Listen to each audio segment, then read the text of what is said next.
안녕하세요. AI 에이전트 엔지니어링 3장 에이전트 시스템을 위한 UX 디자인을 살펴보도록 하겠습니다. 에이전트 시스템을 위한 UX 디자인이라고 되어 있으니까 조금 어려워 보이긴 하는데, 요걸 다르게 말하면 사용자가 사용하기 좋은 에이전트 시스템을 만드는 방법을 설명한다라고 보시면 좋을 것 같아요. 자, 들어가면서 이제 모달리티라는 거에 대해서 살펴보도록 하겠습니다.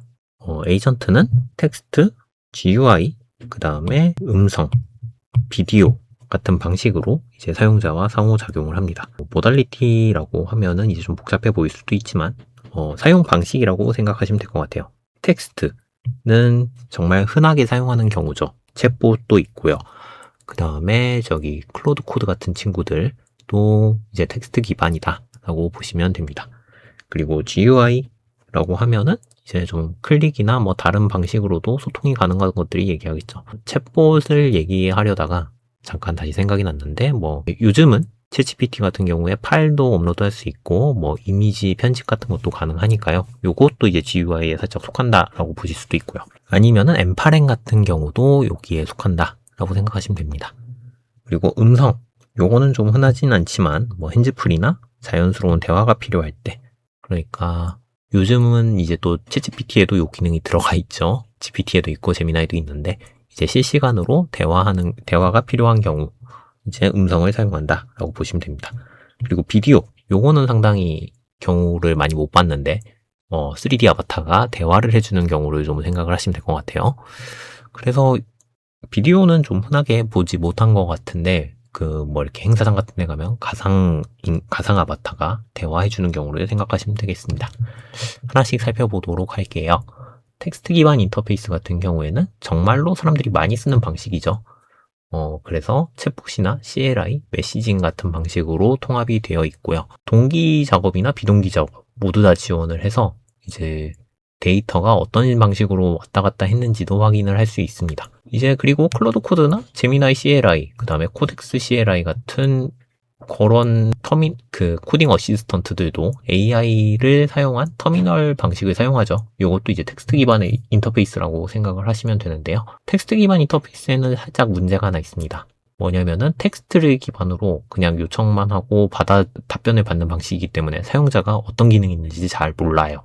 그래서 이제 인터페이스에서 많이 노출을 해야 됩니다. 어떤 기능이 있습니다. 나 이런 능력을 가지고 있어요. 이런 것들을 보여줘야 돼요. 그래서 실제로 대화를 하다 보면은 이런 거 가능해? 이러면 이제 또 후속 작업을 물어보잖아요. 제가 이 데이터를 가지고 정리를 하거나 문서를 작성할 수 있는데 그렇게 해드릴까요? 라고 물어보죠. 그래서 이제 온보딩 메시지나 동적 제안으로 지원 기능을 선제적으로 안내를 해주고 있다. 그리고 이제 그래픽 인터페이스 같은 경우에는 이제 인지 부하가 많이 떨어지죠. 그래서 사람들이 눈으로 보면 이거 어떤 방식이구나 라고 알 수 있어서 이제 쉽게 사용을 하기 편합니다. 그래서 진행률 바나 문제가 생기면 경고 아이콘도 나오고요. 그리고 이제 그리고 이게 제대로 작동됐는지도 확인을 할 수가 있죠.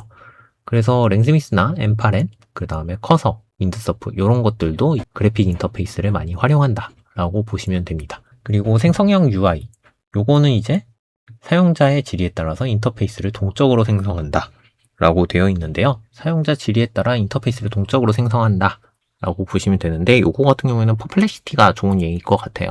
답변을 받으면 항상 다음 후속 질문들을 여러 가지 띄워주잖아요. 한 3-4개 띄워주고 그걸 클릭하면 또 다음 질문에 대해서 이야기를 풀어나가듯이 그런 식으로 되어 있는 것들도 이제 생성형 UI다 라고 보시면 될 것 같습니다. 이때 보시면은 이제 자동화랑 사용자 통제 사이의 균형이 잘 필요하다라는 게 이제 그래픽 인터페이스의 단점이고요. 그리고 장치에 따라서 이제 지원되는 기능이 있고 안 되는 기능이 있을 수 있기 때문에 여기에도 이제 좀 대응이 필요하다가 되어 있습니다. 그리고 이제 음성 인터페이스는 이제 시리나 제미나이, 그 다음에 구글 홈 이런 친구들이 이제 되겠죠. 알렉사도 있을 거고요. 그래서 이제 핸즈프리 상호작용에 최적화되어 있습니다. 운전을 할 때나 요리를 할 때, 아니면은 이제 앞이 안 보이거나 뭐 요런 분들이 지원을 받을 수 있게, 아니면은 이제 뭐 텍스트로 받아볼 수 있는 뭐 요런 것들이 필요하겠죠. 그래서 요거 같은 경우에는 사실 문제점이 하나 있었다면 응답에 문제가 있었죠. 왜냐면은 사람이 말하는 걸 알아듣고 그걸 다시 이해를 해서 답변을 내보내야 되는데, 요즘 모델들이 이제 상당히 빨라졌습니다. 그래서 답변을 쉽게 바로 할 수 있게 이제 좀 개선이 많이 됐죠. 그리고 사람이 말을 하다 보면은 주제가 상당히 빨리빨리 변해요. 아니면은 말을 하다 좀 멈추고 다시 얘기하는 경우도 있고, 지금 뭐 제가 하듯이 그런 경우도 있고, 그래서 이제 그때마다 바뀌는 사람의 말에 따라서 자연스럽게 전환이 될 수 있는 능력이 좀 필요합니다. 그리고 도구 사용도 이제 많이 필요하겠죠. 예를 들면은 뭐 예약 좀 해줘, 아니면은 뭐 알람을 바꿔줘, 뭐 아니면은 대신 주문해줘, 뭐 이런 것도 있겠죠. 이런 것들에 대해서 도구 사용도 통합이 가능합니다. 대신에 문제가 있다면 이제 사람들이 말을 하는데 속도가 느리죠. 그래서 텍스트를 보내는 것보다는 조금 더 시간이 걸립니다. 그리고 비디오 인터페이스가 있습니다. 요거는 여기서 좀 잘라가야 되는데요. 네.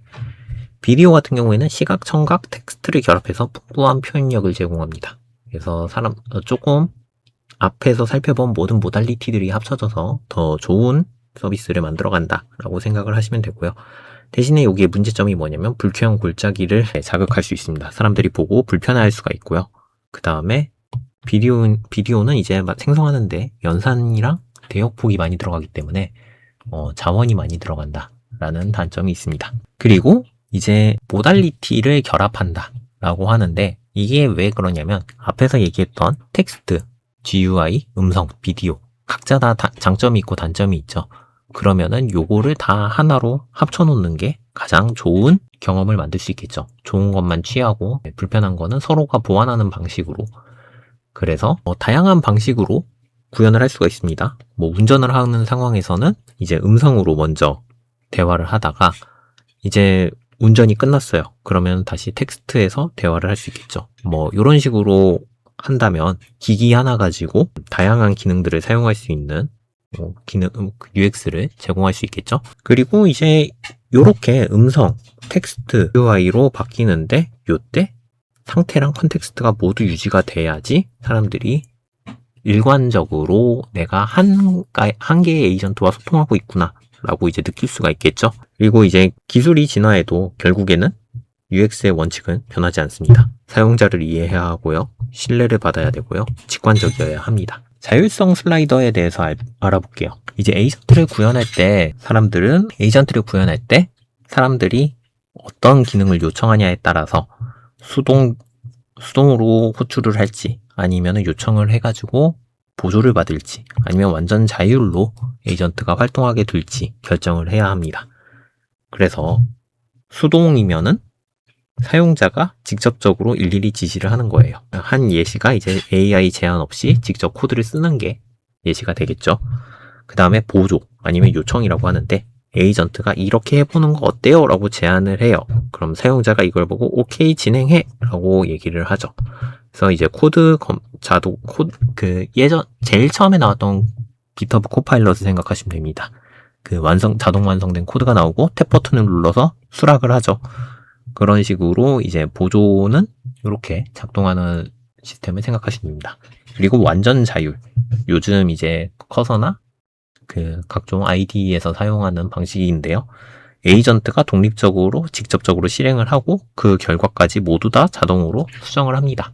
그래서 사용자한테 허락을 이미 받아놓은 상태로 처음부터 끝까지 다 완성을 하고 결과물까지 확인을 하는 거죠. 그래서 이제 요 세 가지 방식으로 구분을 할 수가 있는데요. 그래서 수동으로 개발자가 직접 입력을 하거나, 아니면은 자동 완성을 띄워주고 이걸 오케이 하느냐, 아니면은 그냥 처음부터 끝까지 다 맡기냐. 요게 이제 아마 요렇게 해서 요거는 이제 개발의 예시고, 이제 다양한 에이전트들이 요런 방식으로 사용 방식을 제한을 둬야 한다라고 얘기를 하고 있습니다. 결국에는 사용자가 전문성을 가지고 있는지, 그리고 사용자가 주체적으로 이끌어가는지를 존중해 줘야지 요런 자율성 슬라이더도 이제 효과적으로 작동할 수 있고 괜찮은 에이전트를 만들 수 있다라고 설명을 하고요. 그리고 에이전트 시스템은 이제 동기식과 비동기식으로 동시에 두 가지 방식으로 구현을 할 수가 있어요. 그래서 동기식 같은 경우에는 실시간 상호작용, 뭐 채팅이나 음성, 실시간 대시보드처럼 뭐 이렇게 실시간 상호작용이랑 즉각적인 응답을 받을 수가 있습니다. 그래서 이런 동기식 에이전트의 중요한 사항은 명료하다, 간결하다, 그리고 주고받고가 가능해야 된다, 그리고 지연 시간이 짧아야 된다. 요게 이제 중요한 요소고요. 비동기식은 이제 백그라운드 처리나 이제 시간 간격을 두고 이제 알림을 주거나 보고를 하거나 같은 경우가 되겠죠. 그래서 작업 상태가 얼마나 진행되고 있는지 보고하는 것도 있고요. 그 다음에 컨텍스트도 유지를 해야 되고요. 그리고 일정이랑 진행 상황이 명확하게 확인할 수 있어야지 비동기식 에이전트가 명확하게 돌아간다라는 걸 확인할 수 있겠죠. 그래서 어떤 작업을 맡겼을 때 이걸 동기식으로 처리할지 비동기식으로 처리할지 정해야지 사람들이 이제 사용자가 사용할 때 이게 제대로 돌아가고 있는지 확인하는 상황을 만들 수가 있겠죠. 자, 그러면은 이제 동기식 에이전트나 비동기식 에이전트나 능동적으로 개입을 하거나 침해적 행동이라고 느끼는 경우가 있을 수 있어요. 사실 이 두 개는 같은 거예요. 뭐냐면은 에이전트가 이렇게 작업을 했어요 라고 얘기를 하는데 이게 능동적으로 작업을 하는 거죠. 작업을 하는데 사용자가 보기에 선을 넘는다라고 느낄 수도 있는 거예요. 그래서 요 균형을 어떻게 유지하느냐, 컨텍스트를 인지하고 사용자가 어느 정도까지 허용을 하는지 판단을 해야지 능동적 개입과 침해적 행동의 차이를 만들어낼 수가 있다 라고 설명을 합니다. 자, 사용자랑 상호작용할 때는 항상 컨텍스트 유지랑 연속성이 필요합니다. 효과적인 에이전트를 만들려면은 이제 사용자가 어떤 걸 지시했고 어떤 작업을 바라는지 확인을 할 수 있어야 되겠죠. 그래서 컨텍스트 유지하는 능력이 사용성이랑 효율성 그리고 신뢰에 영향을 미칩니다. 2장에서 살펴봤던 내용이긴 한데 단기 메모리는 세션 내 최근 질문이나 지침을 유지하는 데 사용을 하고요. 장기 메모리는 지금까지 모든 세션에서 어떤 걸 선호했고 어떤 걸 바랐고 그 다음에 사용자가 주로 어떤 식으로 사용하는지 그 패턴들을 파악한다고 했죠.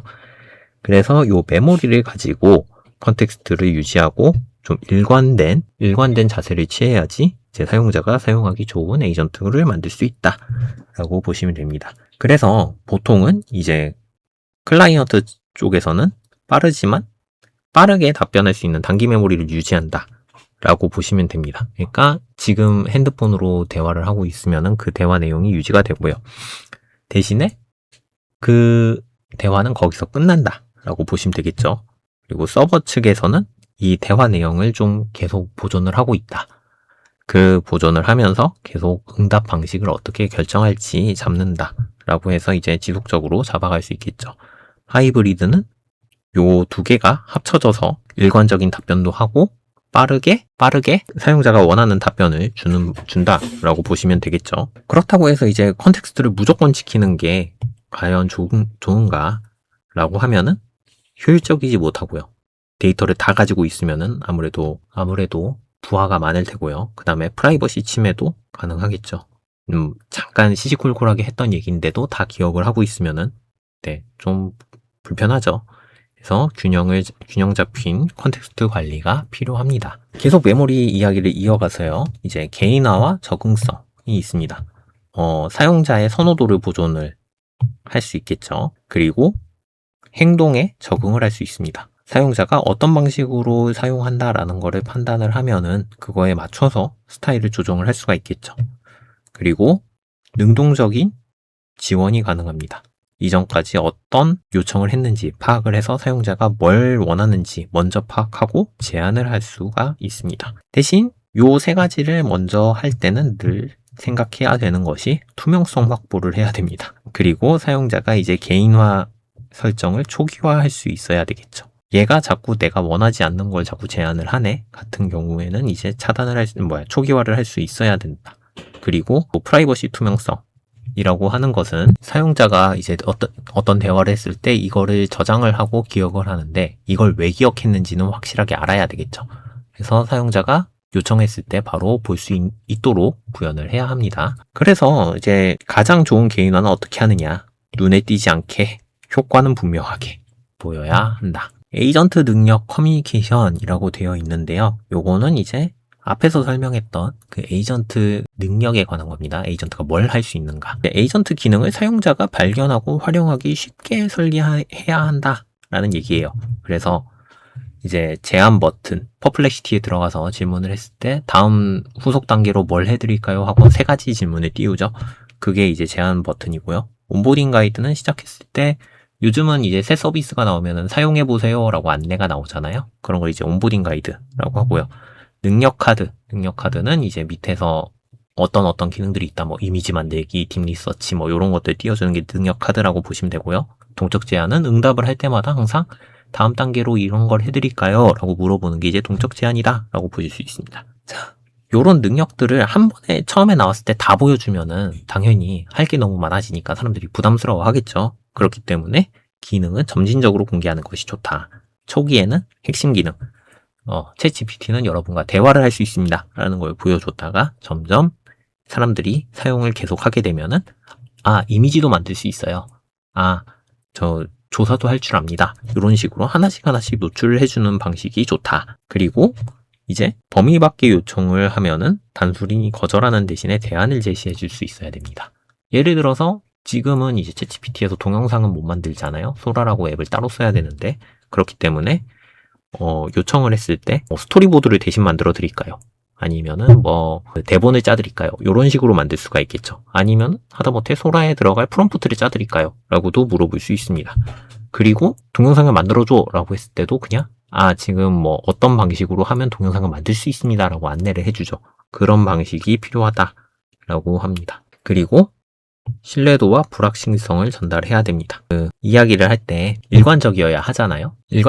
사용자가 사용을 할 때 얘가 이제 정확하게 뭘 할 수 있는지 알아야 되잖아요. 그렇기 때문에 명시적인 진술이 필요합니다. 뭐냐면은 제 답변이 맞을 확률이 90%입니다. 아니면은 틀릴 수도 있습니다. 라고 이야기를 해야 되고요. 시각적인 신호다 라고 하면은 이제 아이콘을 보여준다던가 좀 빨간색으로 글자를 띄운다던가 하는 방식도 있고요. 그리고 행동 조정이라고 하면은 이 답변이 좀 명확하지 않을 때는 좀 다른 방식을 제안하는 방안도 고민을 해볼 수가 있죠. 그래서 에이전트가 할 수 있는 것과 없는 것을 가릴 때는 항상 이제 조금 더 명확한 지침을 요청을 해야 됩니다. 그래서 사용자가 뭘 해줘 라고 했을 때 이게 정확하게 뭘 해달라는 건지 파악을 못했어요. 그러면은 내가 그냥 이렇게 해서 하면 되겠다 라고 일을 다 처리해서 결과물을 들고 올 수도 있잖아요. 그러면 이거 아니야 다시 해와 라고 얘기를 하게 될 거고, 그렇기 때문에 일을 하기 전에 일단 정확하게 요청한 게 뭐냐 라고 물어보는 명확화하는 질문이 필요하고요. 그리고 컨텍스트를 정확하게 인식을 할 수 있어야 됩니다. 그렇기 때문에 사용자한테 질문을 4-5개 던지는 게 아니라 하나씩 물어보는 거죠. 이거는 어떻게 처리할까요? 저거는 어떻게 처리할까요? 그렇게 해서 전반적인 내용을 정리해야 한다. 우아한 실패라고 있어요. 이제 사용자가 요청한 사항을 제대로 해결하지 못했어요. 그럴 때는 항상 문제를 투명하게 인정을 해야 됩니다. 그냥 답을 만들어 오면 안 되고요. 할루시네이션이라고 하죠. 데이터를 찾지 못했으면 데이터를 찾지 못했습니다. 라던가 아니면은 제대로 요청사항을 이해하지 못했으면 이해를 못했습니다. 라고 설명을 해야 되고요. 그리고 이 과정을 어떻게 해결할 수 있는지 유용한 설명을 해줘야 합니다. 그리고 다음 단계로 뭘 할 수 있는지도 보여줘야 되겠죠. 그래서 만약에 실패를 했다면 바로 이어서 작업을 해야 되잖아요. 그렇기 때문에 작업에서 실패를 하면 진행 상태를 보존을 해야 돼요. 데이터를 다운받았는데 다시 다운받으면 또 요청이 낭비가 되는 거잖아요. 토큰을 낭비하는 거기 때문에 그 진행 과정에서 어디에서 잘못됐다라는 것까지는 보존을 하고 있어야지 다음 단계로 이어가기가 편합니다. 그리고 요 실패했던 기록들을 가지고 있으면은 어디에서 문제가 발생했는지 분석을 할 수가 있겠죠. 그렇게 해서 문제를 해결하며 개선을 해나갈 수 있어야 됩니다. 그리고 사용자들과 상호작용할 때도 신뢰를 받으려면은 이제 요 3가지 투명성과 예측 가능성, 신뢰성을 지켜야 합니다. 왜냐하면 사용자들이 사용할 때 이 에이전트가 이걸 할 수 있는데 실패한 거랑 할 수 없는데 할 수 있다고 오반을 부려서 실패한 경우가 있을 수 있잖아요. 그렇기 때문에 이 에이전트의 능력이 어디까지인지는 확실하게 알려줘야 되고요. 그리고 만약에 이런 답변이 나왔는데 이 답변이 나왔다면 왜 이렇게 결정했는지는 확인을 할 수 있어야 되겠죠. 그렇기 때문에 에이전트의 능력을 명확하게 보여줘야지, 한계를 명확하게 전달해야지 사용자들이 어느 정도의 작업까지 맡길 수 있는지를 판단할 수 있습니다. 그리고 유사 상황에서 일관된 행동을 보여줘야 됩니다. 예측 가능성. 똑같은 요청을 했으면 똑같은 답변이 나와야 되죠. 같은 걸 요청했을 때 이때는 이래서 다르고 저때는 저래서 다르면 당연히 얘한테 일을 맡기기가 애매하겠죠. 그렇기 때문에 항상 유사한 요청에 대해서는 일관되게 행동을 해야 됩니다. 그리고 신뢰성. 이건 예측 가능성이랑 살짝 비슷하긴 한데 동일한 조건이라면 응답은 같아야 합니다. 그렇기 때문에 엣지 케이스들은 신중하게 처리를 할 수 있어야 되겠죠. 그래서 투명성, 이걸 보시면은 살짝 가끔씩 과한 세부사항을 보여줘야 되는가 라고 생각하실 수 있는데 그냥 적절한 인사이트 수준만 보여주면 되고요. 이 투명성에서 이제 투명성이 중요한 이유는 과대한 약속을 하고 미달하는 것보다는 처음부터 한계를 인정하는 게 좋다. 처음부터 한계를 인정하는 편이 좋다라고 설명을 하고 있습니다. 당연한 거죠. GPT가 당신의 모든 문제를 해결해 줄 수 있습니다 라고 얘기하는 것보다는 항상 밑에 챗 GPT의 답변은 틀릴 수 있습니다 라고 명시가 되어 있죠. 항상 할 수 없는 것을 미리 명시를 해둬야지 이제 사람들이 조금 더 믿고 사용할 수 있는 에이전트를 만든다 라고 설명을 하는 겁니다. 자, 그래서 이제 이 장의 내용을 모두 다 정리하면은 사용자들이 좋아하는 UX 에이전트를 어떻게 만드냐 라고, AI 에이전트를 어떻게 만드냐 라고 했다면 이제 능력을 명확히 전달해야 되고요. 모달리티를 적절하게 결합해야 되고요. 컨텍스트도 잘 유지해야 되고 오류도 명확하게 처리해야 되고요.